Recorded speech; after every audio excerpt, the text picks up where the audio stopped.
Olá, recentemente nós recebemos uma pergunta a respeito da Trindade e a maneira como a pergunta foi elaborada dá a entender que a pessoa compreende a Trindade como algo modalista. Deus se revela em modos diferentes ao longo da história. Num determinado momento ele se revela como Deus Pai, num outro momento se revela como Deus Filho, num outro momento se revela como Deus Espírito Santo. Isso é uma heresia chamada de modalismo, são os modos como Deus se revela ao longo da história e que foi combatida no ano 325 depois de Cristo, num concílio chamado de Concílio de Nicéia. O que as escrituras nos revelam é que há um único Deus que subsiste em três pessoas distintas. Cada uma dessas pessoas é plena e infinitamente Deus, mas não são três deuses, apenas um único Deus em três pessoas distintas que se relacionam amorosamente por toda a eternidade, mas um único Deus. O nome Trindade, é importante a gente esclarecer aqui, ele não está na Bíblia. Ele foi cunhado por um teólogo chamado Tertuliano, que viveu no século III depois de Cristo, e significa triunidade, três em um. Um único Deus que subsiste em três pessoas distintas. Cada uma dessas pessoas é infinitamente Deus, porém não são três deuses, apenas um Deus. A mente humana não consegue compreender as implicações e o conceito de tudo isso, extrapola a nossa compreensão. Nós só conseguimos entender que há a Trindade, que há essa revelação de um Deus em três pessoas, porque está revelada nas Escrituras.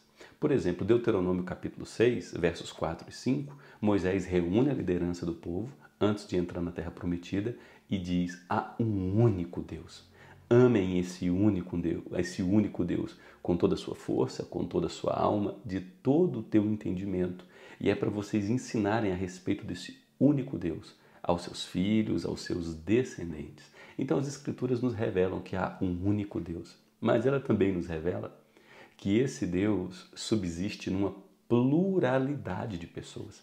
Quando nós vamos para a criação, Gênesis capítulo 1, versículos 1 e 3, nós vemos ali Deus Pai criando todas as coisas, e Ele cria todas as coisas através de sua palavra, que a Bíblia diz que é o próprio Jesus Cristo, e Ele cria no poder do Espírito Santo. No capítulo 1 de Gênesis, verso 1, 2 e 3, nós temos a presença de Deus Pai, de sua palavra, por meio de quem todas as coisas vêm a existir, e o Espírito Santo, que se movia ali, sendo o poder por meio de quem todas as coisas são organizadas. Então nós temos ali uma pluralidade de pessoas, sem contar que em Gênesis 1, no verso 26, o texto registra também expressões no plural. Disse Deus: façamos o homem à nossa imagem, conforme a nossa semelhança.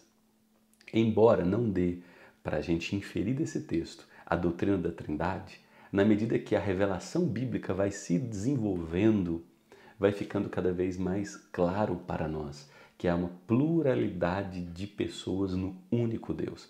Por exemplo, nós vemos ali nas Escrituras Deus Pai, como Deus que cria, que sustenta, que é soberano, que é o rei de seu reino. Nós vemos Jesus Cristo.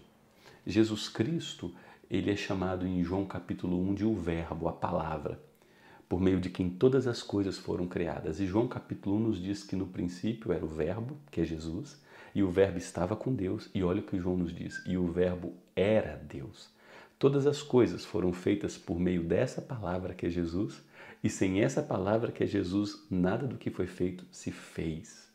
Em Jesus todas as coisas são sustentadas. Veja o que Paulo nos diz em Colossenses capítulo 1, dos versos 15 a 20, ao falar a respeito de Jesus. Ele diz: Ele, Jesus, é a imagem do Deus invisível, o primogênito de toda a criação.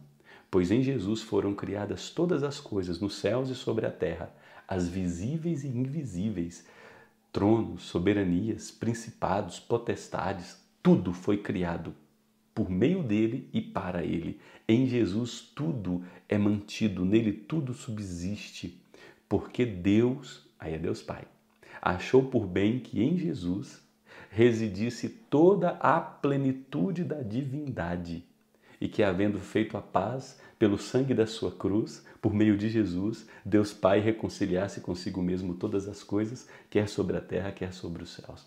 Então Deus Pai é Deus pleno, Jesus Cristo é chamado de Deus, o Verbo encarnado por meio de quem todas as coisas foram criadas. Ele é a revelação visível do Deus invisível. Quem vê Jesus vê Deus, Deus pleno. E nós temos o Espírito Santo. Em Atos capítulo 5, nos versos 3 a 4, nós temos um texto muito interessante. A igreja recém-habitada pelo Espírito Santo no dia do Pentecostes estava crescendo rapidamente. E um casal quis adquirir poder na igreja. Eles venderam uma fazenda, uma propriedade e mentiram sobre o valor. Disseram que venderam por um valor X, só que venderam por muito mais. Pegaram esse valor e trouxeram os recursos, o dinheiro, para os apóstolos. Aí o apóstolo Pedro olha para esse casal, Ananias e Safira, primeiro para Ananias e depois Safira, e disse: por que vocês mentiram? Vocês mentiram ao Espírito Santo. E vocês não mentiram aos homens, mas vocês mentiram a Deus. Então as Escrituras nos revelam que Deus Pai é Deus pleno, que Deus Filho, que é Jesus, é Deus pleno, e que o Espírito Santo, a terceira pessoa da Trindade, também é Deus pleno. Existe um gráfico aqui que a gente vai colocar na tela para você compreender um pouco melhor essa doutrina da Trindade. Nós temos no centro a figura de Deus, a imagem de Deus, e aí tem o Pai, o Filho e o Espírito Santo. O Pai não é o Filho não é o Espírito Santo e o Espírito Santo não é o Pai. Porém, o Pai é plenamente Deus, o Filho é plenamente Deus e o Espírito Santo é plenamente Deus. É um grande mistério. E ao longo da história surgiram várias heresias a respeito da Trindade. A primeira delas foi chamada de modalismo, que parece que tem muito a ver com a pergunta que nos foi feita, de que Deus se revela em modos diferentes ao longo da história. E há até um livro conhecido chamado A Cabana, que reproduz mais ou menos essa ideia, de Deus se revelando em modos diferentes ao longo da história. Se revela num determinado momento como Pai, no outro momento como Filho e no outro momento como Espírito Santo. Isso é heresia.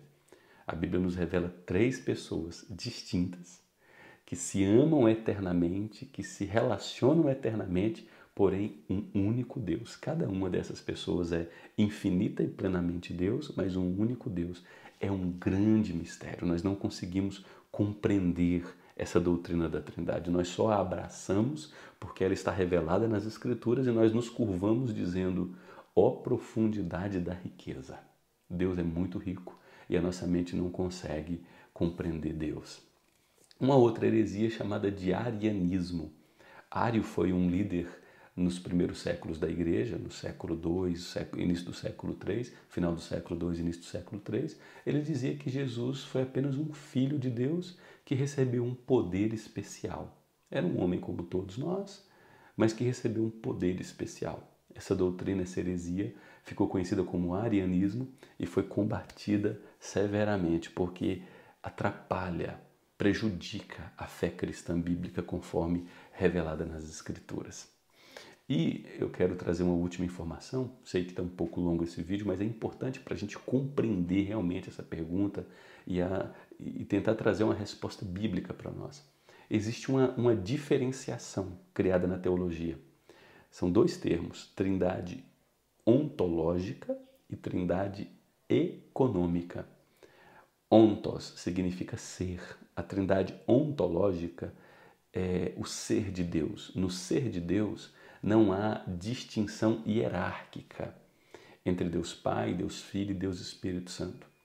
São 3 pessoas, cada uma infinita e plenamente Deus, que se relacionam eternamente, que se amam eternamente, que se perpassam em amor eterno, cada uma plenamente Deus, de igual valor, de igual dignidade e um único Deus. Esse é o ser de Deus, a trindade ontológica. E há também aquilo que nós conhecemos como a trindade econômica, que é a maneira como as pessoas da trindade executam suas funções na história humana dentro do plano da redenção.